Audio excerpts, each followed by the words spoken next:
matter who you are, where you are, what your choices have been, and what karmic timelines and contracts you have journeyed, the light is calling for the reunification of all aspects of life in this realm now. It is calling for the cleansing of all polarities. It is calling for the rising of all sacred heart centers now. All are being summoned home to the greater light now.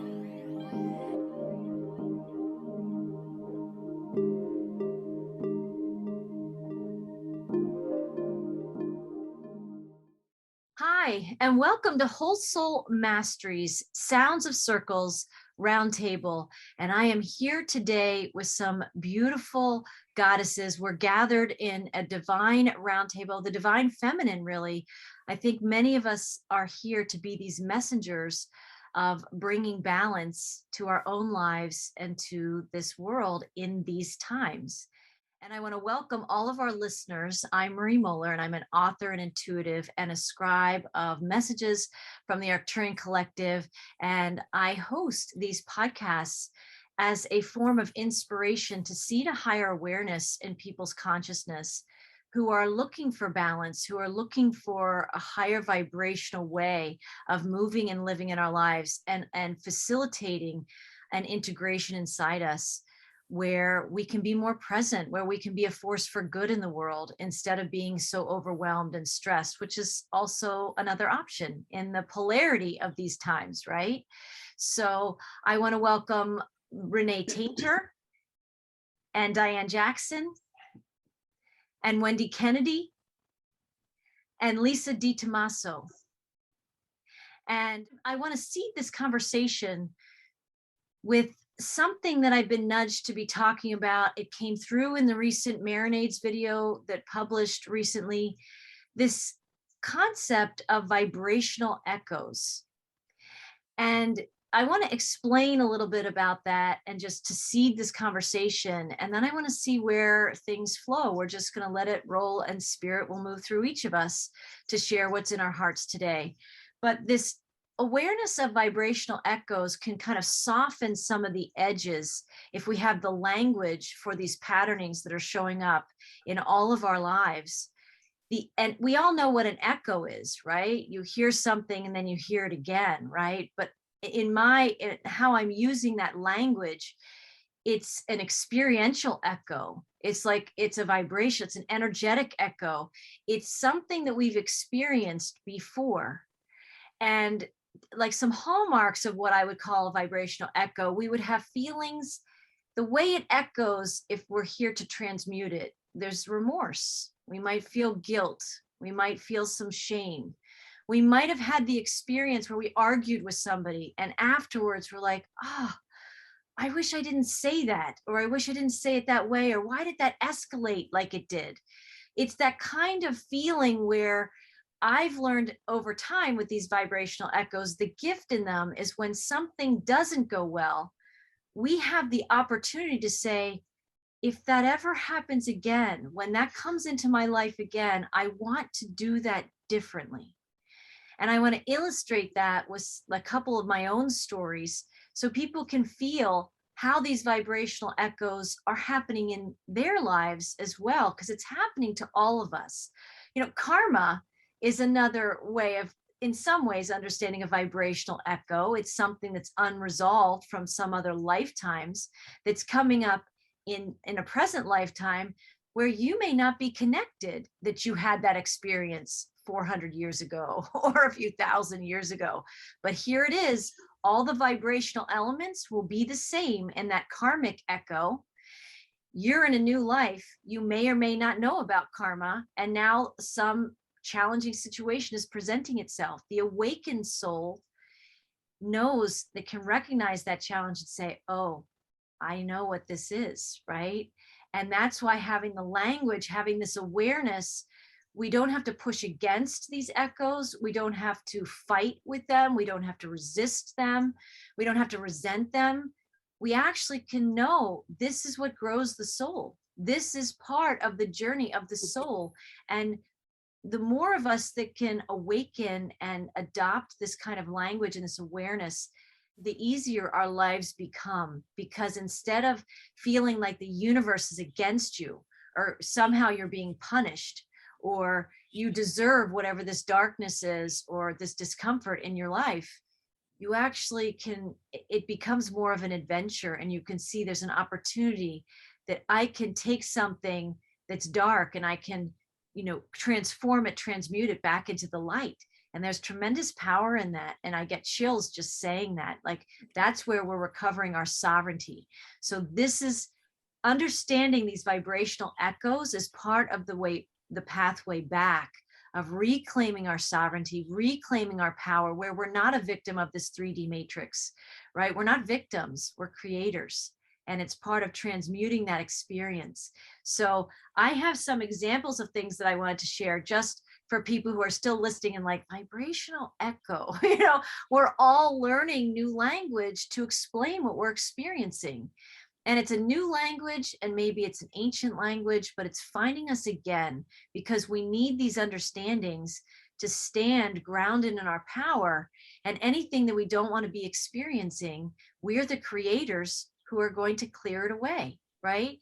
So I had this quote that I'm going to read that I shared in the recent Marinades message, but it's a quote that found me after I've been talking about these vibrational echoes. That's how it works, right? This energetic universe. I'm getting all these messages about echoes now because that's what I'm putting my focus on, because I'm listening. I'm listening to what spirit is giving to me. And Zig Ziglar has this quote and said, life is an echo. What you send out comes back.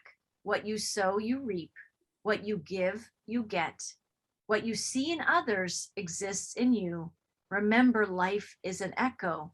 It always gets back to you. So give goodness.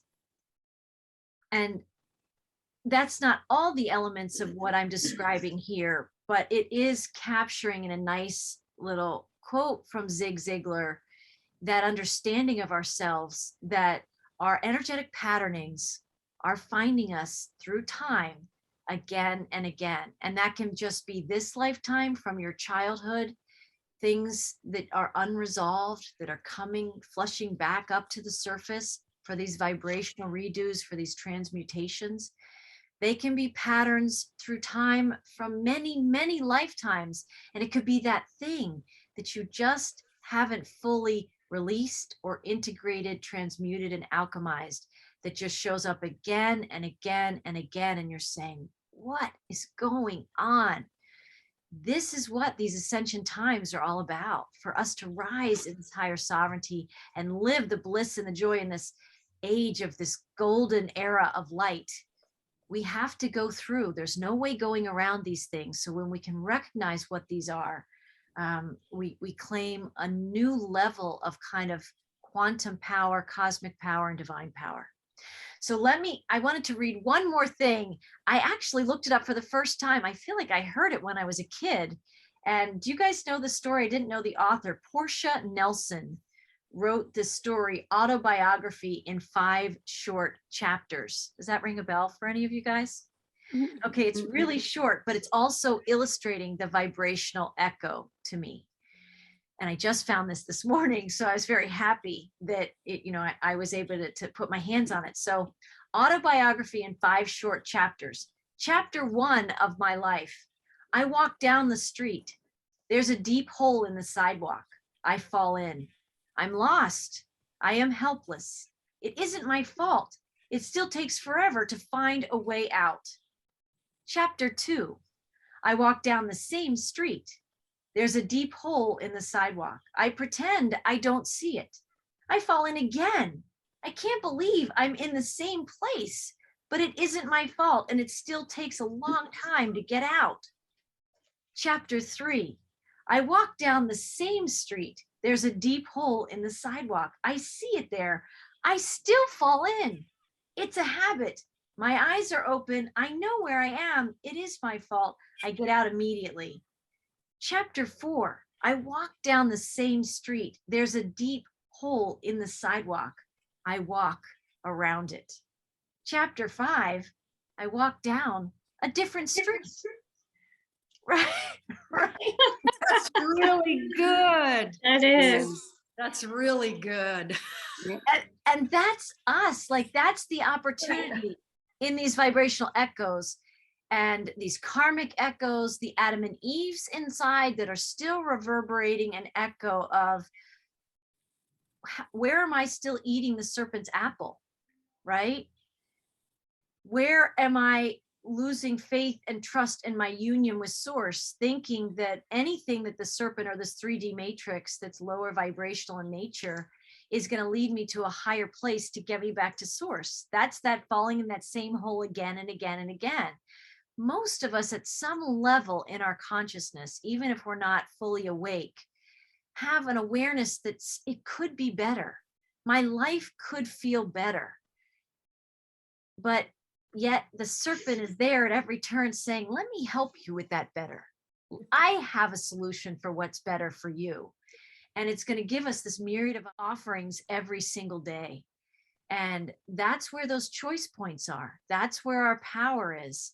And, you know, if we use the language of victim, or Renee, your language, we can be a reactive creator, somebody who isn't fully awake in their journey. And when things happen, they just react to them.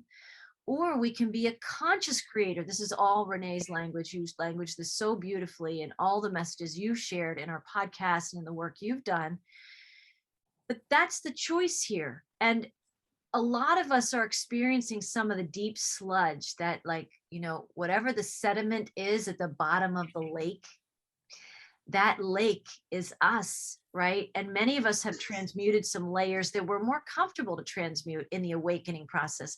Oh, I released that, and I cleansed that, and I went to this healer and got cleared for that, and I feel good about those things.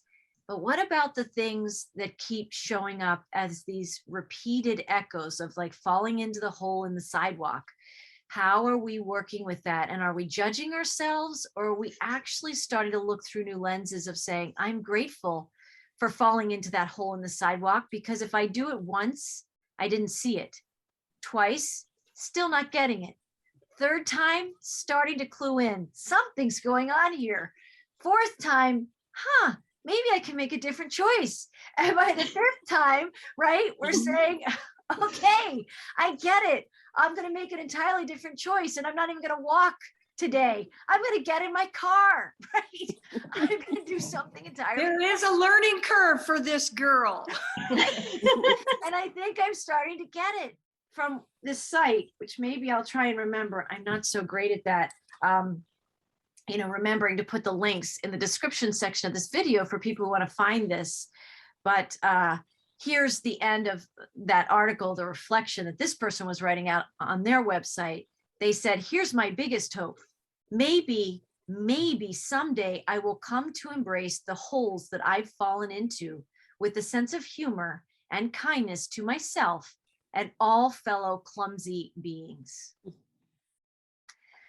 And I think there is an art to learning how to have a sense of humor of like, oh, there it is again, right? Oh, this old companion that's showing up. It's a vibrational or karmic or energetic companion that we know so well. And yet when it keeps showing up, it's not been transmuted, or there's aspects of it that we haven't transmuted. Maybe we transmuted 5 aspects, but there are so many layerings of us to think that it's once and done, to think it's one layer deep. But oh, I'm so glad that's cleared. I'm all set. I'm good. I'm ready for the ascension. No, there's like 3, 4, 5, maybe 100 layers in there. Yes. And that's what we're learning, to accept our humanness. This is part of, there's a soul inside that wants to be the engine and the mentor of our experience, and is saying, it's okay when the potholes show up. It's okay. It's your choices that are leading you into this pathway of your learning. And if you keep crashing and falling into those potholes, that's just the way that your human self is vacuuming in how you're going to be learning. And so I've had some gentle vibrational echoes. Oh, I've had some big smacks. I might even say rods of God, like lightning striking in my life. Incoming. Coming to get my attention. So here I am. I have some stories to share to illustrate this, but I want to open this up to you guys and to say, have you had a sense of even feeling these vibrational echoes? How maybe has that shown up for you, and what do you have to share? Who wants to talk about that? Yeah, Renee. Oh yeah. And I was thinking echo, echo, echo, echo, echo, echo, echo, echo, nonstop echo, life lessons, a lifelong lesson. And I think as we grow spiritually and we learn the tools that serve us, and so if you're consciously aware that you're evolving, conscious evolution, I think that the idea is to manage your energy. So what are you feeling and what are you going to do about it? And then that's when I call on the tools of, are you reacting from your reactive mind, or are you going into your heart to ask for guidance and wisdom? And what do you do about this? And, yeah, I've had a whole bunch of those echo, echo, echo. And I keep thinking that I got the message, and that like you said, yeah, I'm glad I got that taken care of. And how we were just saying before we started recording, like, how many layers are there? Please tell me there's only this one left. And so, yeah, I think that that's valid, that you have those echoes, because because of the layers, like you were saying, Marie, that there's layers. You thought you got it done, and maybe you didn't, and here it comes again. And yeah, having compassion for yourself, realizing that you are on a journey. That's what conscious evolution is. You're on the journey. The end game is finding your sovereignty. The light that's in you already is going to be freed from anything that was put in the way, programming, habitual responses, cultural things that kept you from doing things, and all kinds of stuff. So I welcome the journey, even if I'm feeling not so good about what's going on. I still have that sense that this is not just happening to me, it's happening for me. Yes. And so I'm going to trust it and embrace it. And I've said this before, because I've said for years, I was telling people when I was still working, hey, there's a lot of light on this planet. And I believe, especially in the last few years, that the light is summoning us back to itself. I got that from Marie in one of her podcasts a couple years ago, that anything that's in you that is not in harmony with that divine love and light of which you are a part is coming to the surface. And that's what we're dealing with, I think, with conscious evolution. Instead of just bumbling along thinking that the world is against you, being in unconscious evolution, at least you're aware that you're trying to clean house and you have a lot of help, that nothing less than the divine God, divine light that fills this whole universe. So yeah, echo, echo, echo. I'm going, okay, is there a dimmer switch, or Seriously, or a mute button, something, right? a break? I mean, isn't there another Renee down the street? Maybe it's her, yeah, time out. Right. So, Well, I embrace it because I want to get through this. I want to get through all of it. Because those of us that are beginning to be awakeners and conscious participants in the journey, which is a journey unto itself, is allowing yourself to be a more conscious participant versus the unconscious participant. It's a whole lot more fun when you do it consciously. A switch has to flip in our awareness at some level, where we start to see it, and then we start to understand, oh, this is an energetic universe. I am a participant in that. Things aren't just happening to me. And if we can look at these echoes as if they're being done to us, as if we have a target on our back sometimes, right? And the universe keeps saying, but your number came up. Oh, but it came up again, right? And you want to say, oh, right, can't you find, isn't there anybody else? There's like 7.5 billion people on the planet. But these are really, I have learned, I wasn't always using the language of vibrational echoes. This concept of redoing things was in my awareness for some time. But these are really experiential mentors. They are a kind of quantum and cosmic and divine breadcrumb that you've summoned into your experience ultimately to be your teachers. And they keep coming back where they look like they might feel aggressive, stressful, overwhelming. We could put adjectives to what these echoes feel like. In the end, when you come out, then you learn some sense of humor, I guess. Then we can kind of be like, oh, here it is again, right? And we can laugh about it. And then I think ultimately in our more private moments, I have deep gratitude because the things I know I'm consciously transmuting now are things that I know have beasted me and bested me many times before and contributed to my feelings of self-doubt, issues of self-worth, issues of belonging, issues of being a fish out of water, issues of why is this happening to me, and whatever parcels of victim consciousness. Yeah, I think we are here. We're the transmuters of that, but it's through our lenses of perception and it's through our language that is part of that scaffolding and the bridges of support to help us get to that place of gratitude, even when something unpleasant is in our experience. Many people listening might say, how can you be grateful for something that's painful? And in the journey, you become grateful. I did forget to mention something that I think is extremely important, and that is in my black holes that I've been in with pain and all that stuff, it was actually the light that revealed things to me. But at the same time, I'm in this deep pain. I feel the light and love holding me, comforting me, and the presence of it lets me know that I'm going to be okay. Not okay in this moment, but also knowing, and I think that underlying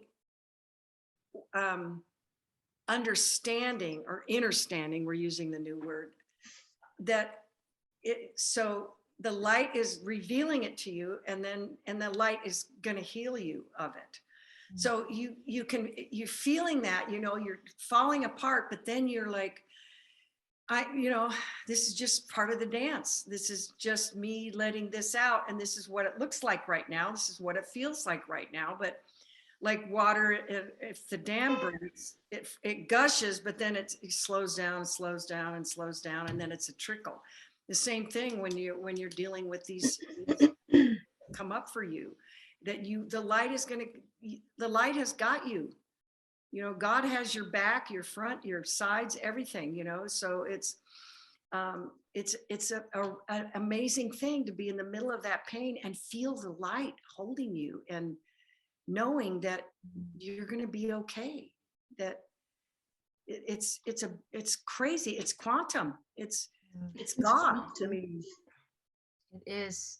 Yeah. I think one of the most amazing things is I've learned how to be happy when these things come, because it's the echoes or the layers, because every situation is not just 1D, right? It has multiple layers. And when I realize it comes up again, that means because I've ascended a bit higher. And so my perception has grown.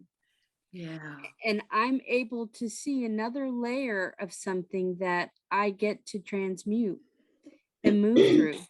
And just like Renee was saying, even in the darkest places, you can always find the light, because as soon as the light shows up, it's no longer pitch black. There's a way. Right. But that's what I think, even though these echoes feel kind of like, are you kidding me again? learning to like celebrate, because you're actually looking at it. It's not the same. There's always a slight difference, right? It's because we're able to perceive another layer, because we have bigger perception and bigger eyesight. We have quantum eyesight going on. Yeah, that's a I good one. like that. Wendy, I want to add to that. That was very beautiful, by That's the way. beautiful, Wendy. And I think that where we're at in this conscious awareness, you know, that all of us are becoming aware through feeling, which to me, that's what vibration starts with, is through the feeling centers. And we have functioned and operated in a feeling for thousands of years.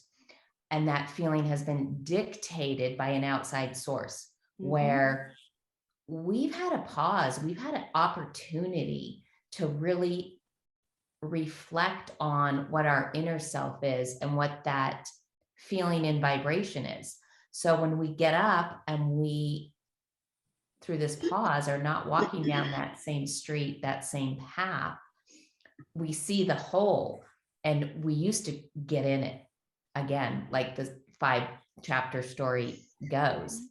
But we didn't know that that's what we were doing. So now that we've had this pause and this vibrational, oh, that's what a whole is, that's what we were doing collectively, consciously, that we are rising above to become aware that we can change it, that we do have a voice, that we can speak, that we can go on another path, we can take another vehicle, take another road. But I think for us to really ascend, as we are all learning to ascend through this, we have to look at those dark holes. We have to get past those fears, and we have to bring light to that. And that's what the journey is, the journey of the hero, the growing, the expanding, that coming together on a podcast like this, you know, and listening to each other, to support each other, to get us through that together collectively. You know, we have to do the work within, but we're not alone doing it. And how do we connect to that? You know, when I am in, you know, I've gone through my own tribulations this week, and I feel I want to be here because this is where I feel so good at, but I have this deep layer that is pulling me here to look at what I've carried in this baggage. I call it my garbage bag. And what is in the garbage bag? I don't want to carry this garbage bag anymore because it weighs me down. So what else do I have to clear out of there? And that's what I'm looking at is, and it's reflected in the relationships with my family, with friends, in those vibrations, you know, what I'm vibing with that day. Oh gosh, have I been vibing like this for a week now? What is going on in my life? What am I looking at? Where am I going to grow? Because I was that for 30 years. You know, it's not like I magically just woke up yesterday and said, oh, this is who I am. No, we're all working on it to get there so that we can progress together collectively to become a greater conscious awareness, so that we can feel better about ourselves, feel better about the earth, feel better about each other. You know, we're not going to just vibe into it tomorrow. And I was out talking to some friends yesterday. We had actually neighbors, and we were all talking about their problems and like what we're going through in our careers and family and friends, and the vibration, I could feel it, you know, getting lower and lower. And I just looked up. I said, well, we're all under the same blue sky, you know, as long as we can look up and rise above this and get through it. But sometimes I think we get stuck in staying here because we're used to that vibration. So those echoes, we need each other to pull us out of it. Yes. Yes, Lisa, that was great. Yes. Because it reminds me of, you know, I want to take off my crown of victimhood, right? Put it off to the side and go, I don't want to be in that kingdom anymore. I want a different reality. And with mass consciousness, everyone feels like, oh, this has been done to me. And that sinks us as a whole planet down into this victimhood where it's easy, because I've got to catch myself like hourly going, nope, nope. And Renee, when you said, I love this quote, because this is also out of ancient teachings, right? Life is here for you. You know, it's not something that's done to you. You're an active participant in life. And you might as well get in the car and decide, are you going to drive down in, you know, the car you want to be in, or are you going to take the clunker off the side of the road because that's what someone said you had to be in, right? And making those choices to say, no, we don't want to be there. We want to be here and help with how we would like to create our lives to be. So beautifully said. Yes, Diane. I just love what everybody's saying. And a couple of things have been popping around in my mind, but I remember years ago when I first started on my spiritual path, I was really into big time self-deprecation and judgment, still do a little bit of that. I had my PhD in it then. I've graduated, but one of the ways that I would start to talk to myself about that was, in my mind, I created a very deep well, and I would track my progress toward the well because I would start to notice my thoughts and my feelings, and I knew that those kinds of thoughts and feelings were tracking me toward the well, and I fell in quite a few times before I got to the point where I could interrupt the pattern, like you guys were talking about, and to say, okay, wow, that was really good. You only got halfway there today. It's like, and so I think one of the other things that struck me when you guys were talking too, I remember years ago when you guys have probably listened to Carolyn Mace, and she talked about one of the primary ways that we bond with people is we lead with our wounds. Yes. Wow. And you know, when you talk about somebody with somebody and they have a wound similar to yours, then you're like, oh wow, you know, we've got a connection, right? And your connection is based on that wounding, right? And we're not even consciously aware that that's a really lower vibrational connection to make with someone. Let's go discuss our juicy wounds, right? And I think that is one of the really big consciousness paradigms that we are transcending. That is a very big third dimensional, lower vibration.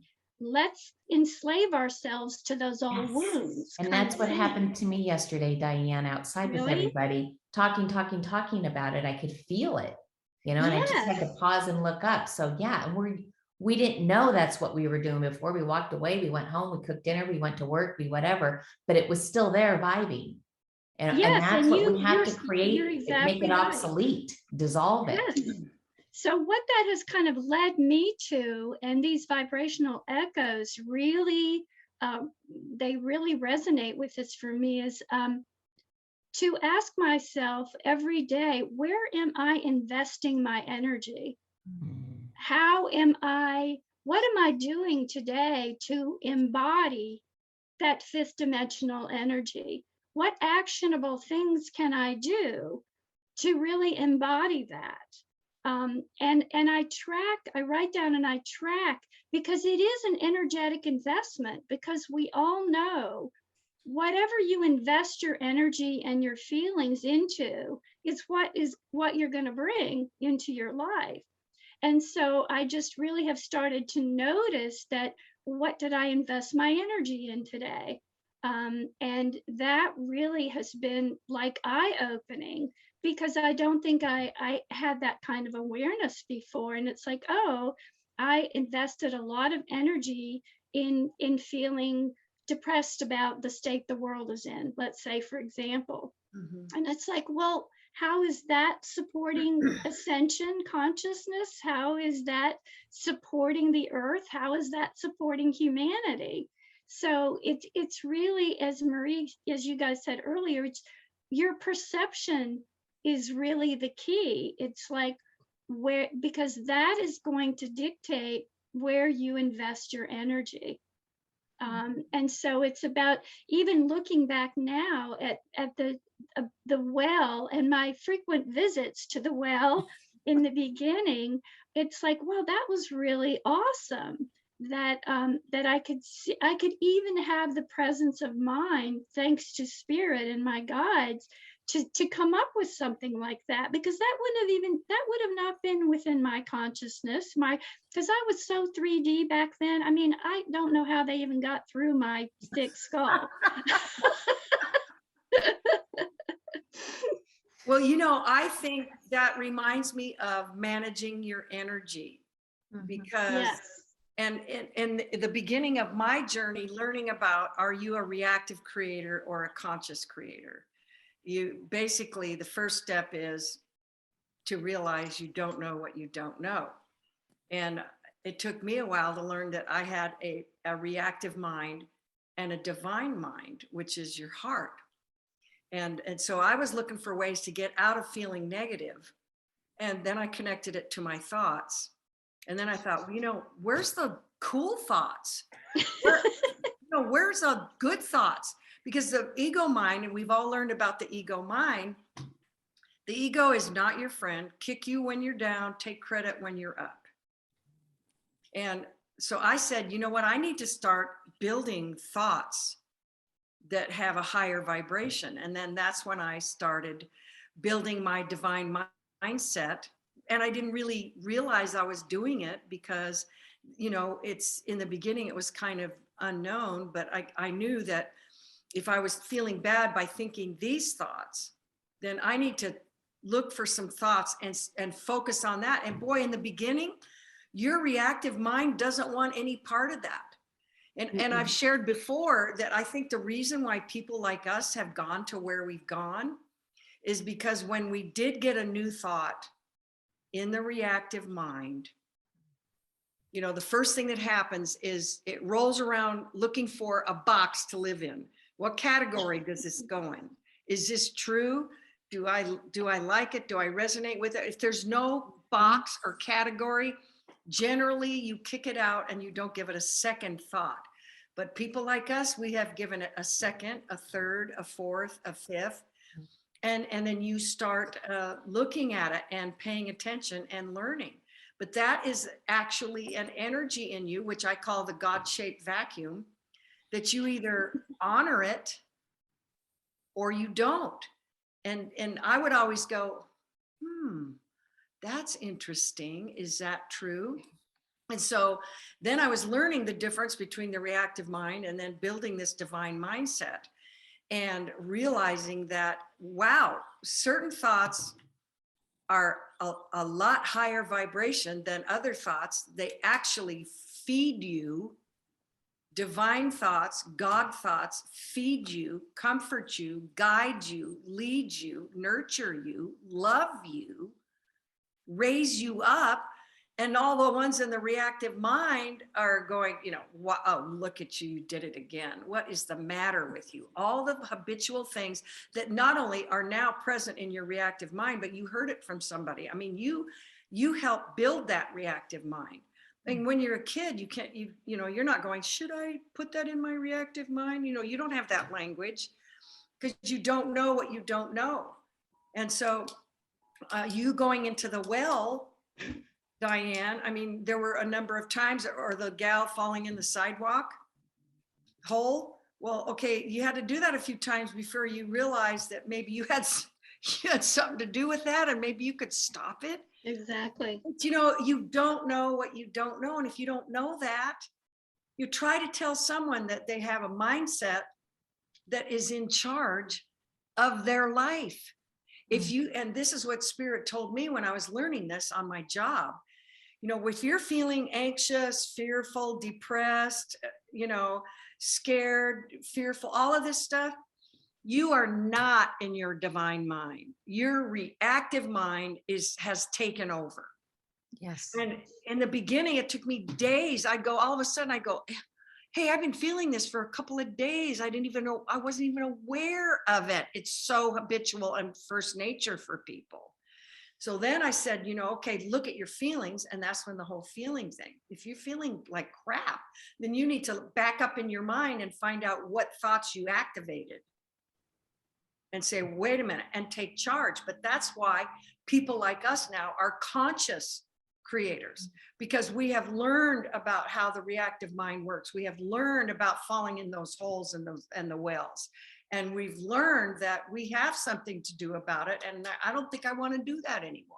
Like you said, you had a PhD in 3D. I think we all did.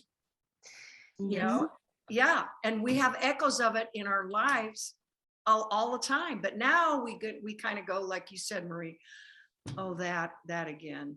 So, and sometimes it's a big trigger and sometimes it's not. So I think I'm prompted to share that with the vibrational echoes for me and this reactive divine mindset that I love your terminology and your sharing of your knowledge and words. And what I'm feeling in myself is the difference between feeling in that hole and not wanting to feel that way anymore, or the well going and not feeling that way, catching that and just, so it's not even there anymore. Right. I don't want that anymore. Right. I don't want that feeling I want to be able to wake up and not have that garbage bag, that well, that hole, and I think we're all working on that through awareness, but I love the way you just shared about building that divine mindset, and I believe that that's what is happening in the world today. People are, because I literally had to write those thoughts down. And when you said, I don't want to feel that way anymore, like having a revelation or whatever, that is being conscious. That for those first times we were saying that to ourselves, like, wait a second, I don't like this.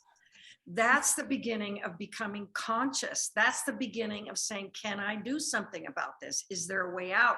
There is a solution. And I learned that there is always a solution. You may not know it, but it's there. And if you believe that there's always a solution, then you are literally setting that up.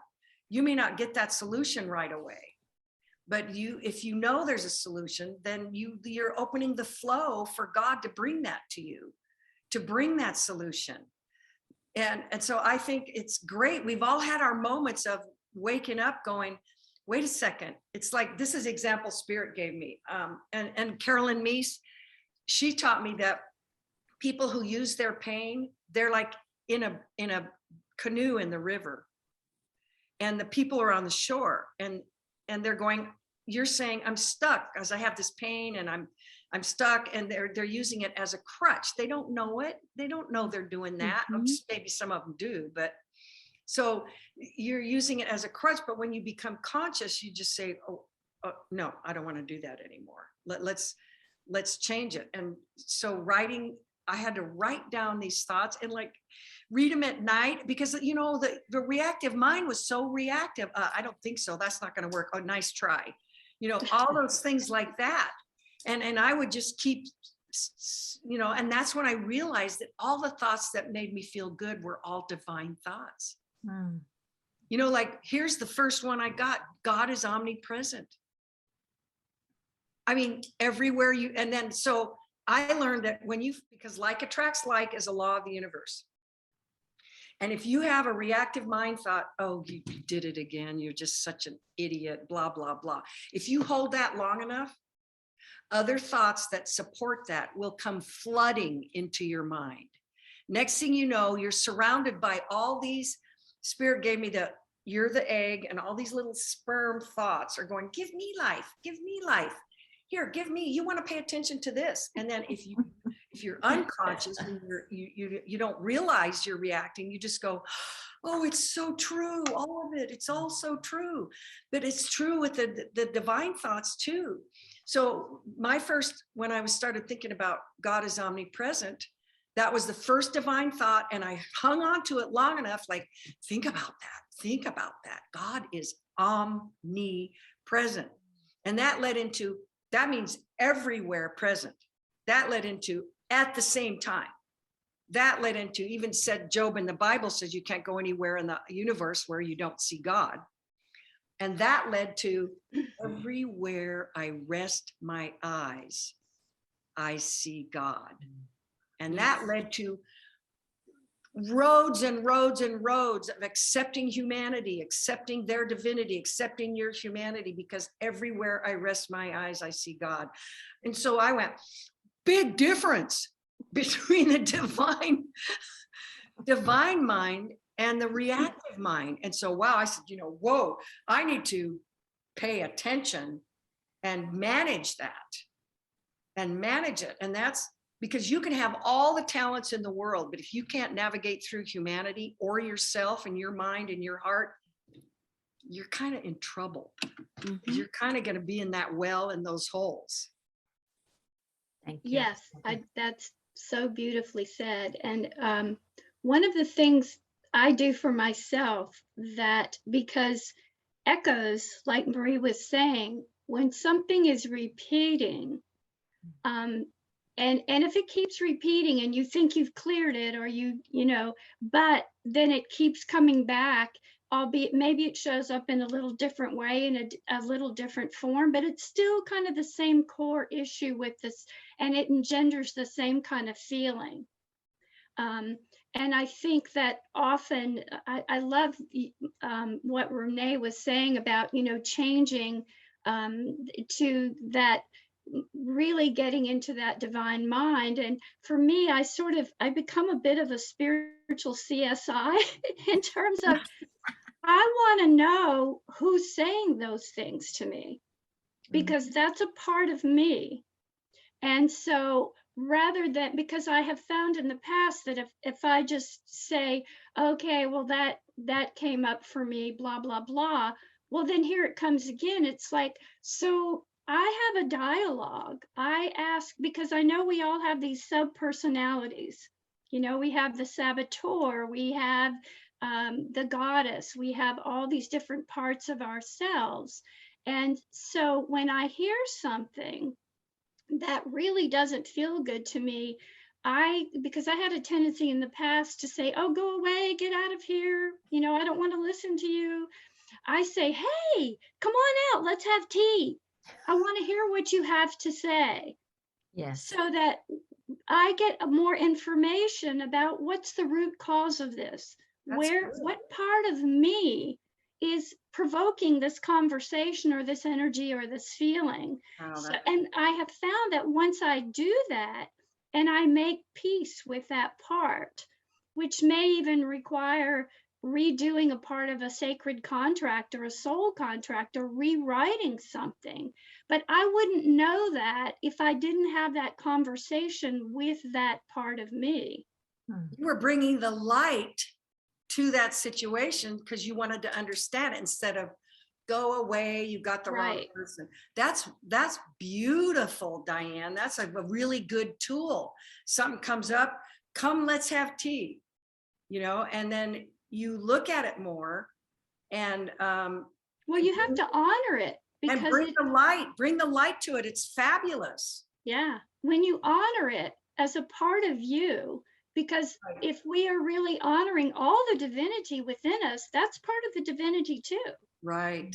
And it has a message, it has a gift. It's just inverted divinity, right? Oh, it's just right. It's inverted divinity. It's just the shadow side of the light. And I know that many of us have been called, like you said, Diane, in the past, it's like, oh, I don't want to, I don't want to look at that, shove it under the proverbial rug, right? Anything to distract ourselves from looking at that, because that's uncomfortable. And I think that's part of the cultural conditioning. I certainly remember being in grade school and you want to cry. Something makes you want to cry, but very quickly, oh, it's not even safe to cry here. So I'm having all these emotions, but I don't feel safe to express them. So, and we do it a couple of times and we choke back the tears as metaphor or literal in our lives. And then over time, we become a veteran. We become very skilled in pushing that away. So we never look, what is under there, right? And I feel this wanting to come back around to see this in the conversation, because one of the biggest vibrational echoes that humanity is facing is the creation story. It is the Adam and Eve inside us. And imagine if they had the evolvement and they didn't, because they were pure innocence.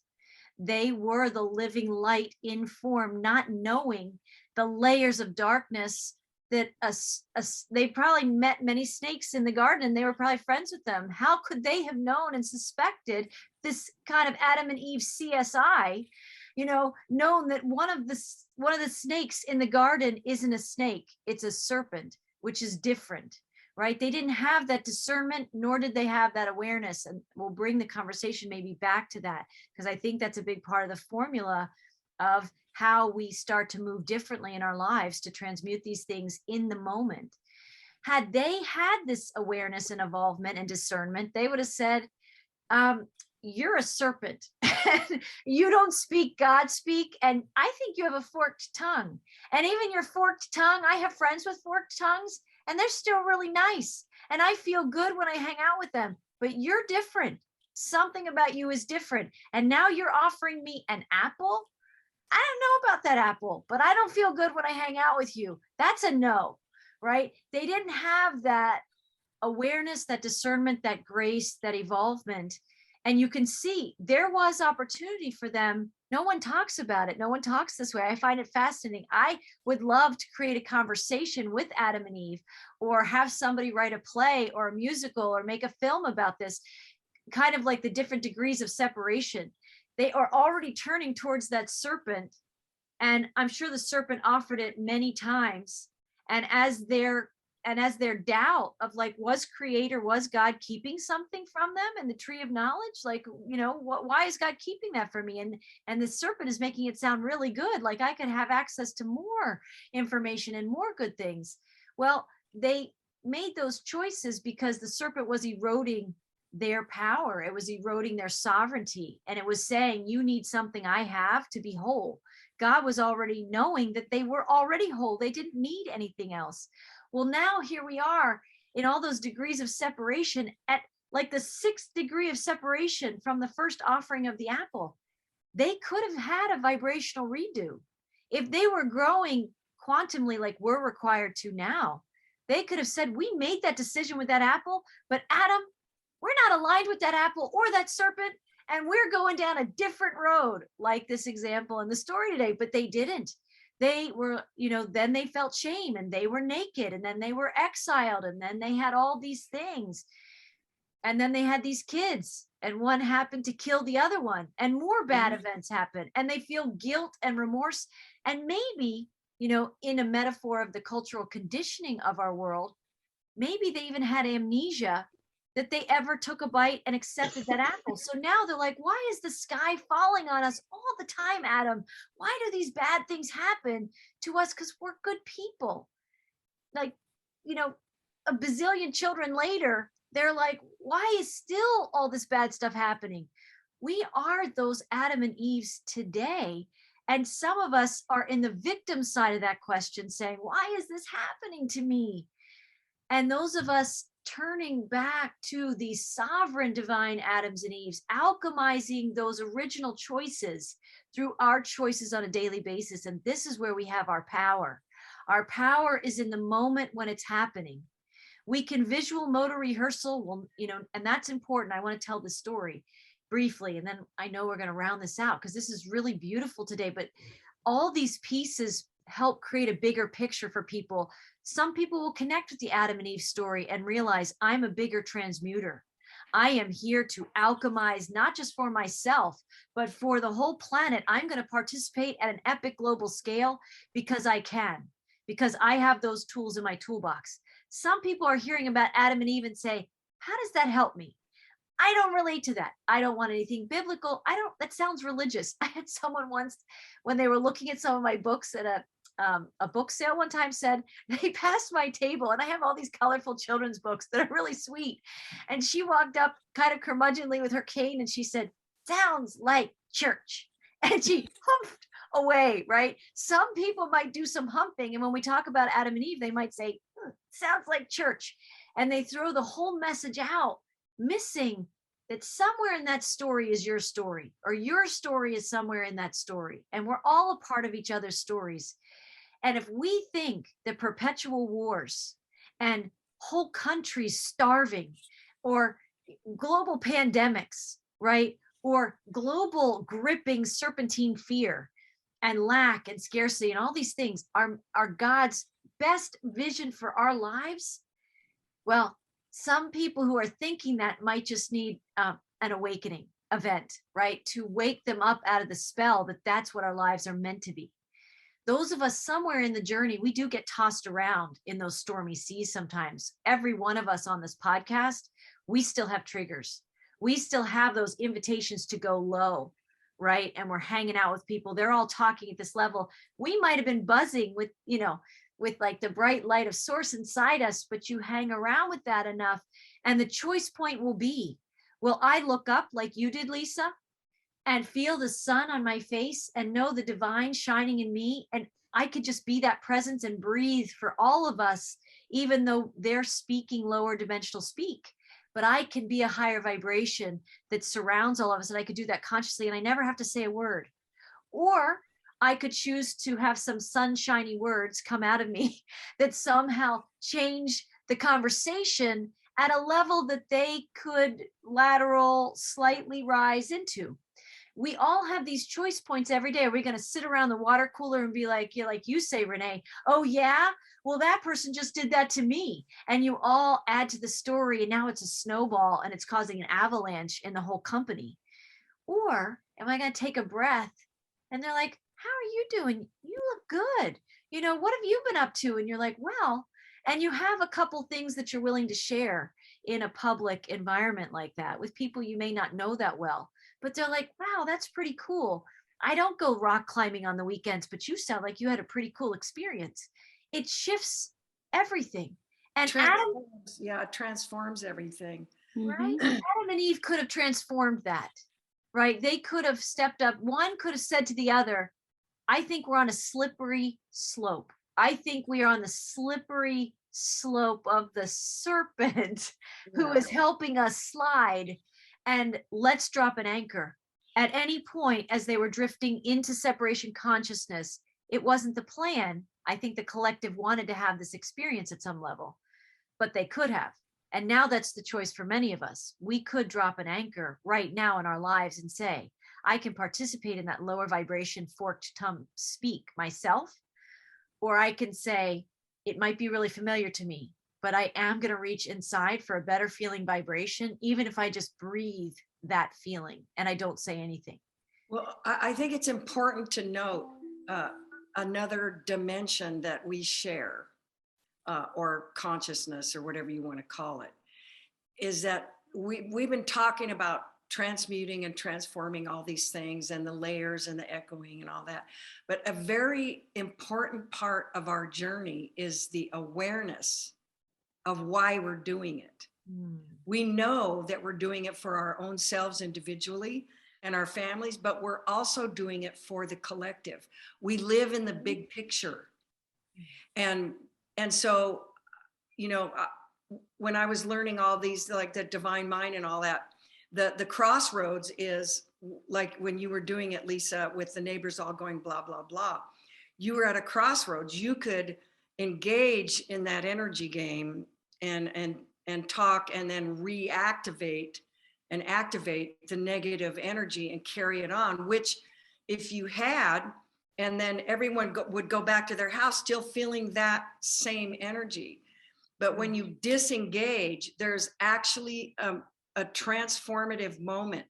You being the conscious person living in the big picture, I've experienced this a whole bunch of times. You just saying to yourself, I'm not going to engage in that. I'm going to disengage from the energy game of the reactive mind, and I'm going to transform the situation with my light. Now, you don't actually have to say that to yourself, but you end up, and if you connect to your heart, you don't have to think about what you're going to say.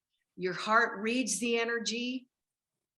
Your heart has its own consciousness, the consciousness of God, and whatever is need to be said or backed off or whatever, it comes to you because you jump in that flow by making the decision to disengage from the energy game and the reactive mind shenanigans. And bless their hearts. That's why I'm always saying blessed humanity.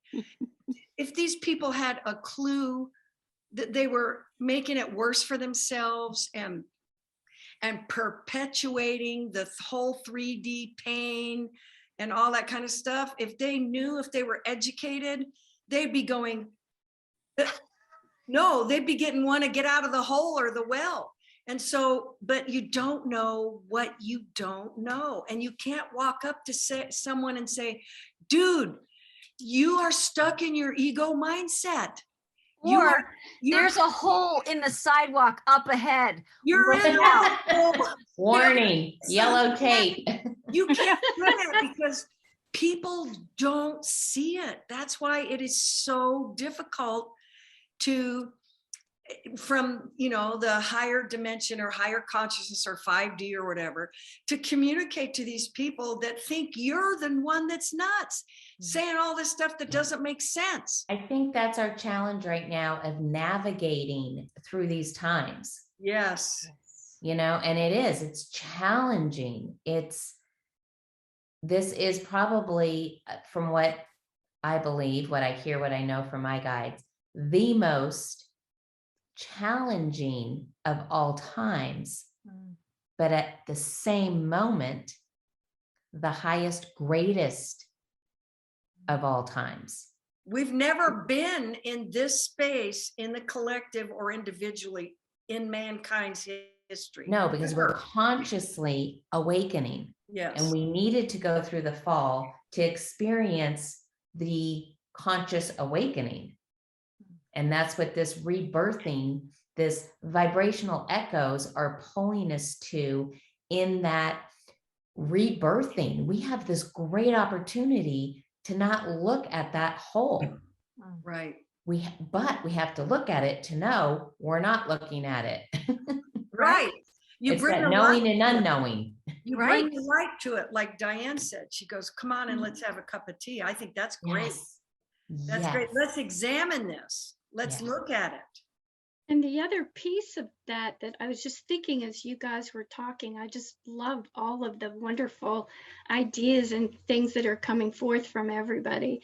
That one of the things that's been getting my attention lately, and Marie, you talking about, where is this serpentine energy showing up? Where is this dichotomy, this choice, this Adam and Eve choice kind of thing? Where's the echo of that in our daily lives even?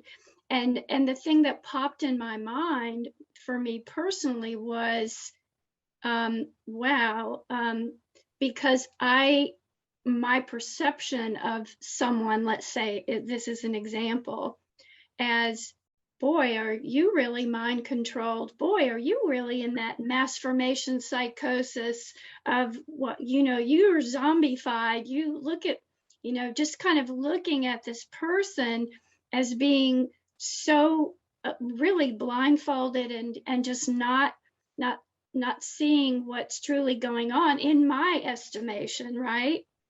And listening to myself go into judgment about that, and where, just listening to myself, the things that I'm saying and the things that I'm projecting toward that person, to me, that's very serpentine energy in a lot of ways. And to say, I love what Mother Teresa said, how I see God in all of his many distressing disguises.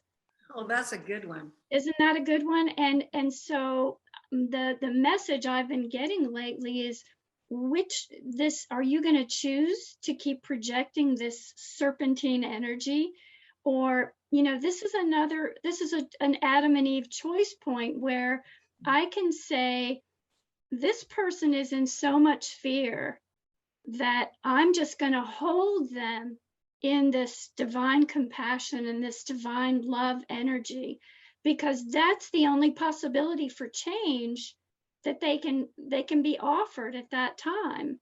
And so it really is what you were saying, Marie. I mean, it's very, even though that's a biblical story, and I think there's a lot of truth in it, you can see that the echoes of that here in these daily choices that we make about how we're going to perceive someone else who believes differently from us, or and is maybe acting in ways that we think are crazy or whatever.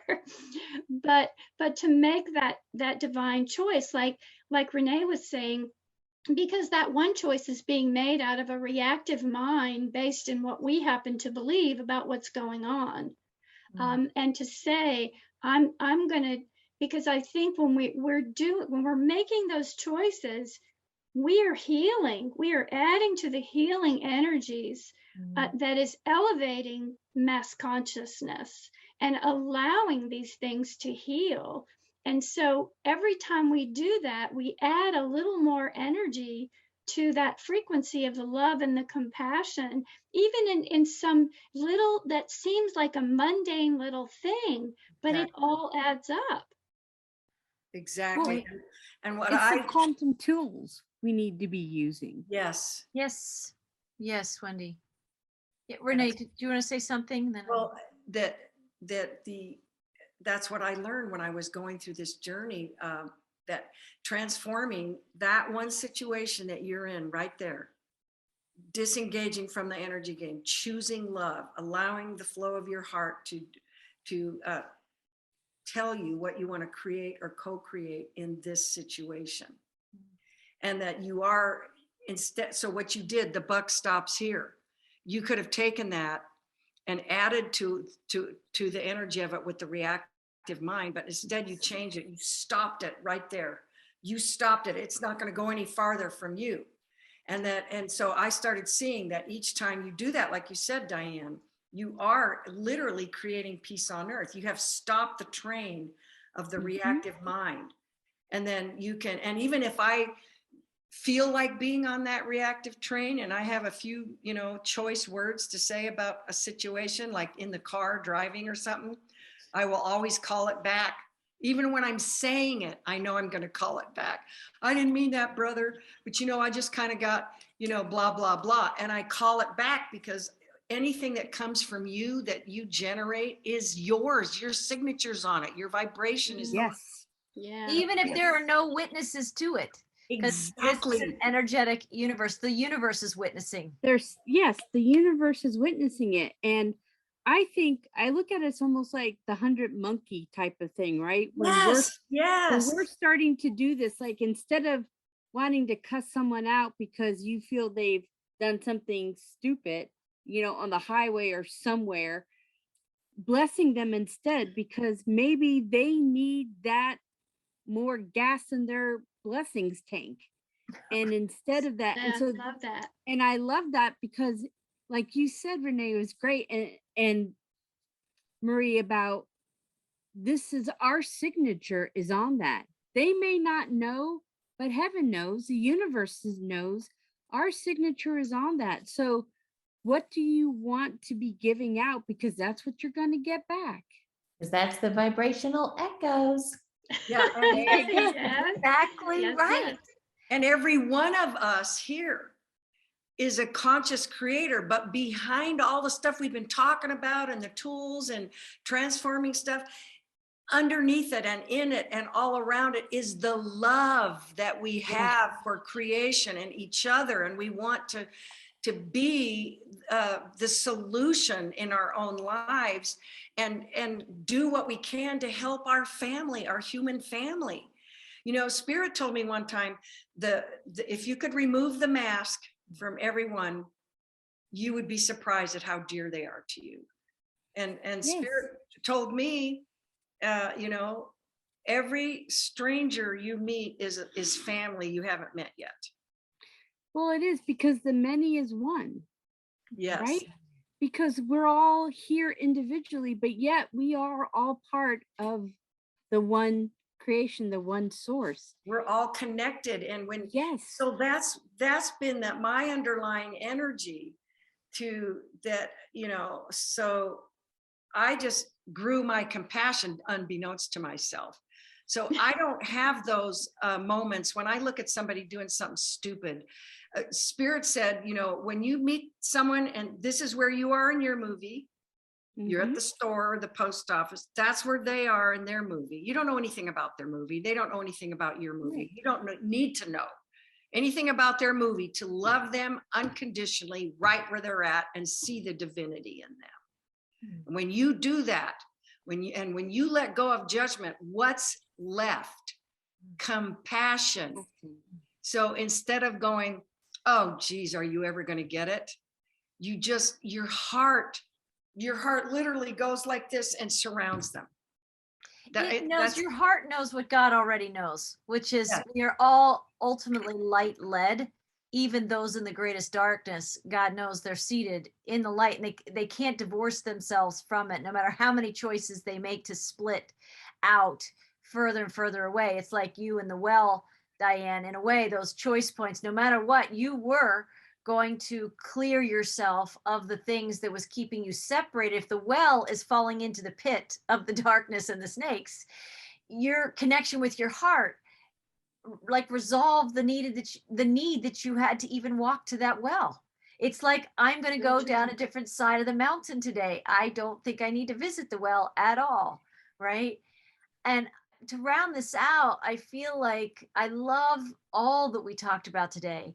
I'd like to seed another podcast because I think there's many layers to this, and we could certainly come back and talk about different angles and aspects of living this because it's very relevant to what we're all going through in our lives. I'd also, in a podcast, one of those, I'd love to come back and each have an example, bringing to life an echo, a story of something we've journeyed or we're going through, and illustrate that to people.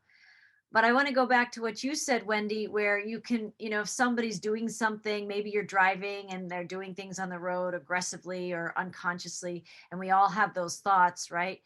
And you can fill up their gas tank with blessings. Like that's how we can transmute those moments. And what I can feel, it just came to me as soon as you said that, we can boomerang blessings, right?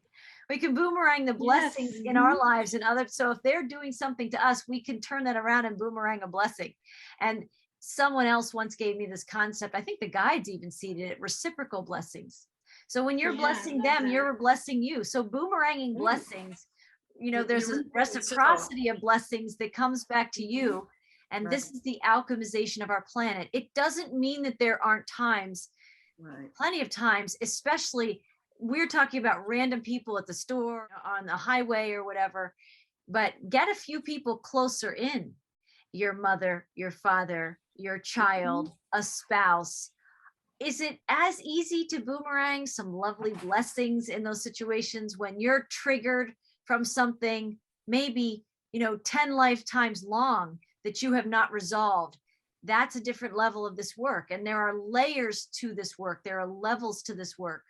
And I think we may be messengers, us on this podcast, and those resonating, those receiving these seeds of awareness that we're planting today. You're a messenger of this energy too, and many of us are these alchemizers of our personal lives and of the planet. And a lot of us, that's why we're here. That's a massive part of our purpose, is the presence we bring to the situations as transmuters of these times. Well, can I just say one more thing that I learned? It took me a while to learn this. The way you see your big picture, which is your awareness, the big picture. Reactive mind is little picture, divine mind is big picture. When you can see the divine in everyone and see that God is omnipresent, it's actually a vibration. And I didn't realize that, but where I was working, I was a flight attendant. I literally saw things change in front of me. And I would turn around and walk away and go, what just happened? Because I wasn't sure what was going on, because I was still learning. I didn't even have the language for it.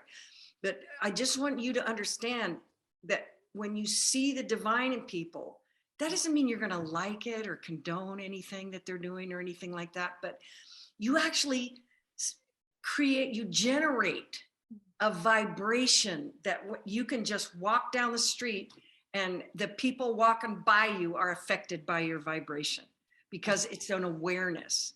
It's just like people who love all the time.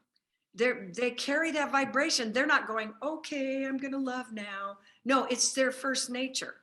And so I think it's important that we know that our vibrations are affecting, and you too, because you're the one generating that with your understanding. You sought to get that big picture. You asked for it.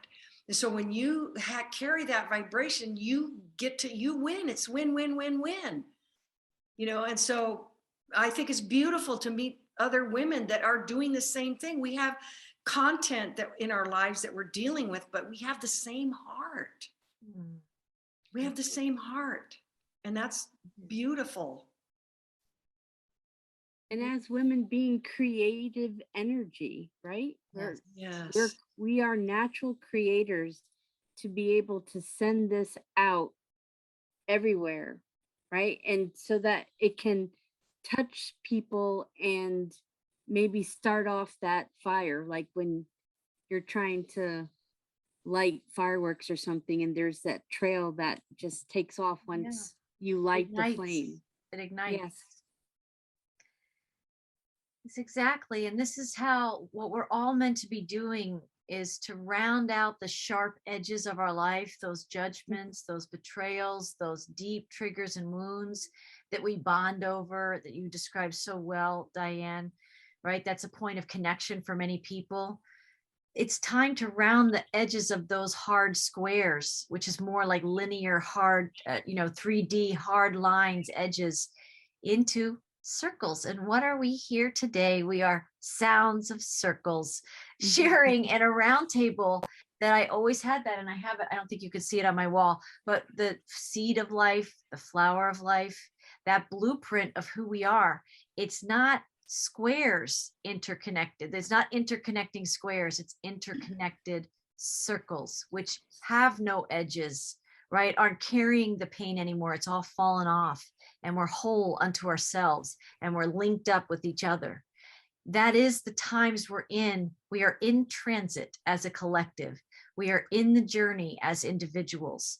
And there's a lot of power in those who are willing to even alchemize how we look at the triggers in our lives, just beginning to even admit to ourselves, there's some jewel, there's some beautiful lesson in this for me, even though right now it's painful, uncomfortable, could be excruciating. But if you can just allow yourself to say, there is something in this for me. There is something in this that I'm freeing up more of my divine self if I will look at the experience of my human self, right? And having that compassionate lens and language with ourselves to say, oh, looky here, look what's manifesting. It's Monday morning. 5 things made you stumble and trip through your morning already.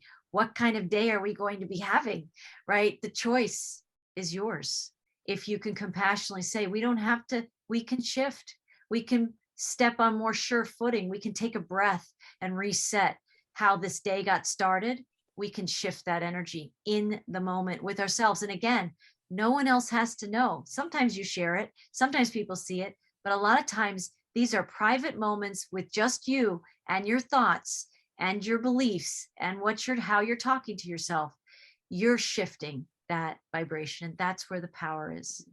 And so I want to thank you, because this was a powerful divine feminine roundtable. Let's get back together again soon and have more conversations about this. I want to thank you all. And I want to thank our listeners, right? Because not everybody is aware of or would seek to engage a podcast about vibrational echoes, right? But we are here, and we're going to continue to be messengers of this for humanity. I think it's part of our presence on the planet. So thank you. You can find our videos at Whole Soul Mastery on social media platforms, and Color the Magic, of course. And join us again next time, because we have more divine inspiration to ignite this transformation and transmutation in you, and to support you in the journey as you're becoming this newer version, this higher version of yourself. So blessings, everyone. We'll see you next time. Blessings.